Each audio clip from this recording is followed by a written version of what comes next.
E aí, galera, hoje a gente vai falar sobre as doenças do pâncreas, começando com a pancreatite aguda. A pancreatite, ela se caracteriza pelo início súbito dos sintomas e a extensão do processo inflamatório vai determinar se a pancreatite vai ser leve ou vai ser grave. Mas antes da gente falar da pancreatite em si, vamos entender como que o pâncreas funciona. O pâncreas ele tem uma parte endócrina e uma parte exócrina. A parte endócrina é aquela composta pelas células de Langerhans, que são essas em roxinho aqui nessa figura, e elas são as responsáveis pela produção dos hormônios, glucagon, insulina, somatostatina. Só que essa parte do pâncreas a gente não vai falar agora. A gente vai focar na parte exócrina do pâncreas, que é responsável pela produção das secreções digestivas, pelas enzimas digestivas. E ela corresponde a 80% do parênquima pancreático e é formada por dois tipos de células. As células acinares, que são essas em amarelinho aqui na figura, e as células ductais intercalares. As células acinares são as que produzem as secreções digestivas, elas que produzem as enzimas. E aí elas lançam essas secreções que elas produzem nas células ductais intercalares, que vão se colocando lado a lado até desembocar ou no ducto pancreático principal, que é o verdinho aqui, o ducto de Wirsung, ou o ducto pancreático acessório, que é o ducto de Santorini.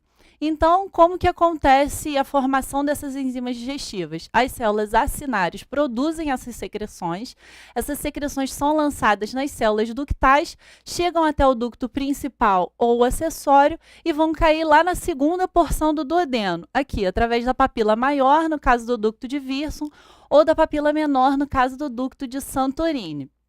E aí, uma vez dentro da luz do duodeno, essas enzimas vão sofrer ação de outras enzimas, como, por exemplo, a enteroquinase, que é uma enzima que está presente ali na borda em escova do epitélio duodenal. Então, essa enteroquinase vai agir sobre as enzimas digestivas do pâncreas, que na verdade são proenzimas, são enzimas que ainda não estão na sua forma ativa e vão ser responsáveis pela ativação dessas enzimas.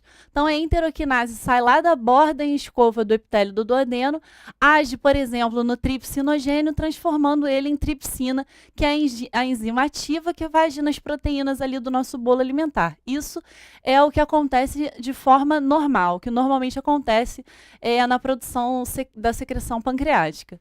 E aí o pâncreas ele se protege da ação dessas enzimas de duas formas principais. Primeiro, essas células acinares produzem as secreções e empacotam essas secreções em grânulos. Então, a enzima não fica passeando pelo pâncreas de forma livre, ela fica dentro de grânulos. E elas são secretadas na forma de proenzima. Então, a enzima não fica passeando também pela forma ativa dentro do órgão, nas células ductais, e sim na sua forma proativa, que só vai ser ativada onde de fato ela for agir, que é lá na segunda porção do duodeno. Então, o pâncreas é inteligente, ele se utiliza desses dois mecanismos para se proteger. E aí, o que acontece na pancreatite? Existe uma teoria de que o aumento da pressão intraductal, seja por um cálculo, seja por um tumor, seja por um divertículo, alguma coisa que aumente a pressão intraductal aqui no ducto pancreático, o que isso vai acontecer? Isso vai fazer com que toda a secreção que foi produzida, ela se acumule nesse ducto. E o acúmulo dessa secreção vai fazer com que as organelas e as substâncias que estão ali no citoplasma das células, eles fiquem próximos.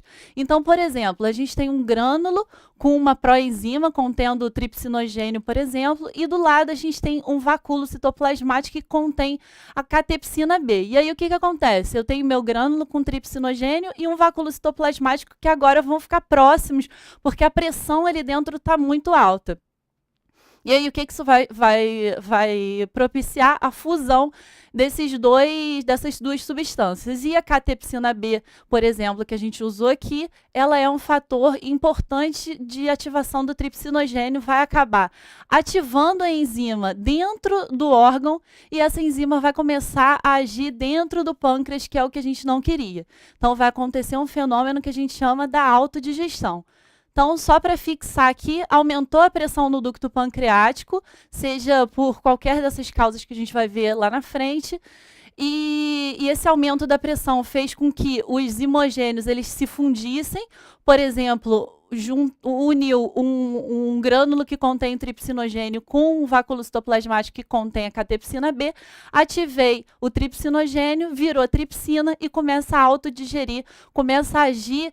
A enzima começa a agir dentro do pâncreas. E a ação dessa enzima dentro do pâncreas vai gerar o quê? Vai gerar inflamação.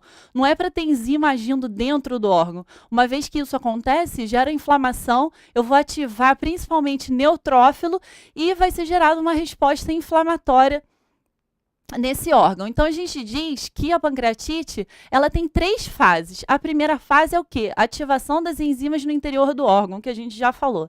A segunda fase vai ser o quê? Vai ser a ativação, a quimiotaxia e o sequestro de neutrófilos para esse órgão.